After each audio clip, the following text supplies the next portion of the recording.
It's a fantasy. Invented by people to it's all part of a general attempt to abolish the idea that we have free will in society. Take for instance what happened in Vietnam. Tens of thousands of American soldiers began to take heroin in large quantities in Vietnam, and the authorities were extremely worried that when they came back to the United States they'd have a huge problem of heroin addiction. And when they did in fact get back, almost all of them gave up. There was no noticeable effect with the supposed treatment programs on those who didn't give up. They simply gave up because they weren't in Vietnam anymore. And many people in this country take what is effectively heroin when they're in National Health Service hospitals, and when they leave those hospitals, they don't carry on taking it. Are you talking about people methadone? Take, no, I'm not talking about methadone, I'm talking about, for instance, pethidine. Right. But basically, these are all versions of what we call heroin. People do not need to take it for life. Nothing compels them to do so. They can stop. We all know people, I imagine, you know people who've given up smoking.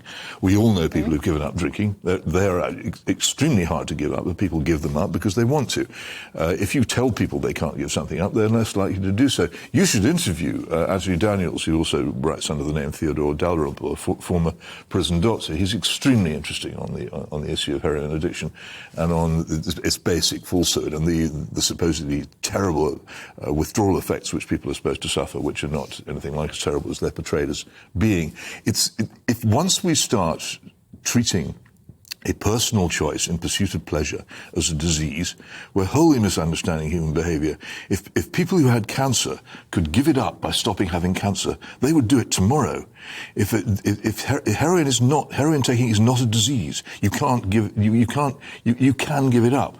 Cancer is a disease, you can't. And the whole idea of medicalizing it and saying, oh, these people need help, has not worked. And people say, well, you must stop this terrible business of prosecuting people for being heroin addicts. Find me an instance of such a prosecution.